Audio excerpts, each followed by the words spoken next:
Hello दोस्तों, मैं हूं धीरेन्द्र ए कॉमिक्स एनिमल और आज बहुत दिनों बाद आपके सामने हाजिर हुआ हूं। ये समझ लीजिए दुनियादारी के चक्करों में पड़ा हुआ था और अब बड़ी मुश्किल से टाइम मिल सका है। चलिए, अब जब टाइम मिल ही गया है तो जल्दी ही मुद्दे की बात पर आते हैं।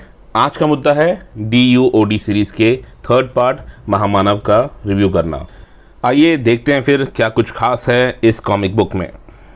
आइए दोस्तों, अब हमेशा की तरह शुरुआत करेंगे हम इस कॉमिक बुक के आउटर अपीयरेंस और टीम के बारे में बात करके, लेकिन उससे पहले पिछले दोनों भागों को साइड में कर देंगे और अब पूरा फोकस रहेगा हमारा इस कॉमिक बुक पर। दोस्तों, डैज़लिंग यूनिवर्स ऑफ थ्रूफ नाम की ये जो सीरीज़ चल रही है उसका ये थर्ड पार्ट है।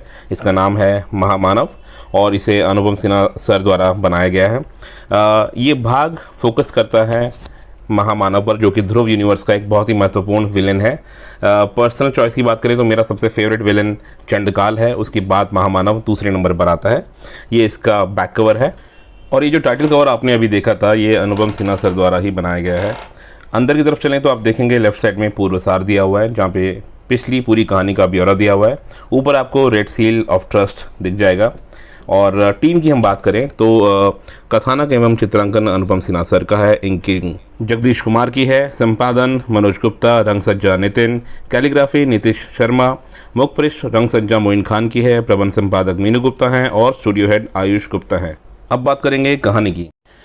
कहानी का कुछ ऐसा है दोस्तों कि ये DUOD सीरीज़ की तीसरी किस्त है और अब श्रीमंत की कृपा से सहमंत प्रकृति और नियति के साथ जो छेड़छाड़ करने वाले हैं उसके केंद्र में है एक खतरनाक विलेन महामानव।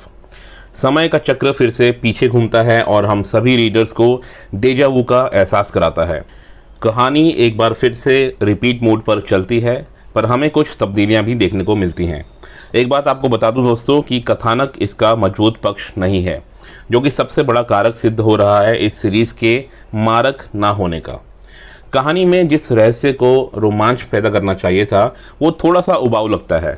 मतलब ये तीसरी कहानी है और अभी तक सुई इसी बात पर अटकी है कि ध्रुव और कैप्टन कमांडो दो अलग अलग एंटिटीज़ हैं या नहीं। मेरे विचार से इस विषय पर ध्यान दिए जाने की ज़रूरत है ताकि आगे की कहानियों में भरपूर रहस्य, उतार चढ़ाव और मनोरंजन लाए जा सके।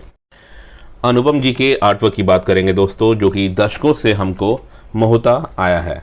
अब तो ये आलम है कि ध्रुव को अनुपम जी के अलावा और कोई बनाएगा तो हमें उसे एक्सेप्ट करने में बड़ी दिक्कत होगी और अभ्यस्त होने में समय लग जाएगा। बहुत ही सुंदर आर्टवर्क है अनुपम सर का। ऊपर से जगदीश जी की इंकिंग बहुत ही बढ़िया दिख रही है। विनोद कुमार जी के बाद अगर कोई इंकर हुआ है जो अनुपम जी की पेंसिलिंग के साथ न्याय कर पाता है तो वो जगदीश जी है। देखिए, डिटेलिंग ही इतनी होती है अनुपम सर के आर्ट में कि उस पर इंकिंग करना एक चैलेंज का विषय हो ही जाता है, बट यहाँ पर जगदीश जी ने बहुत ही अच्छा काम किया है। फाइनल वर्डिक्ट का समय आ गया है दोस्तों। देखिए, इसको हम ऐसे समझते हैं कि ये जो DUOD सीरीज़ है ये अपने आप में नॉस्टैल्जिया से भरे एक कुएं के समान है, जिसमें हम पुराने पाठक लोग खुद को कूदने से रोक नहीं पा रहे हैं। ऊपर से सुपर कमांडो ध्रुव के जन्मदाता अनुपम सर का नाम जुड़ा हुआ है इस प्रोजेक्ट से, तो खुद को रोक पाना मुश्किल ही नहीं, नामुमकिन सा लगता है। लेकिन यहीं पर एक जिम्मेदारी भी बनती है लेखक और पब्लिशर की। कहानी में अगर व्हाट इफ वाला तड़का लगाया जा रहा है तो थोड़ा ठीक से लगना चाहिए। मुझे कहानी में कुछ खास घुमाव या उतार चढ़ाव नहीं दिखते हैं। व्हाट इफ वाला जो फॉर्मूला है उसके हिसाब से तो कहानी में नए बदलाव आने चाहिए, कहानी को नया मोड़ लेना चाहिए, पर रीडर को बांधे रखने वाली जो बात है वो यहाँ पर नज़र नहीं आ रही है। स्टोरी टेलिंग के स्टैंडर्ड के हिसाब से मेरे लिए ये कहानी एवरेज साबित हुई है।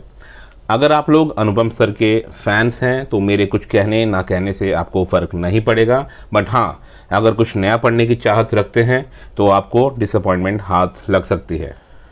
तो चलिए दोस्तों, अब मैं आप लोगों से विदा लूँगा। कोशिश रहेगी कि नियमित अंतराल पर आप सभी से मिलता रहूँ। आप सभी लोग अपना ध्यान रखिए, स्वस्थ रहिए, मस्त रहिए और कॉमिक्स पढ़ते रहिए। Good bye.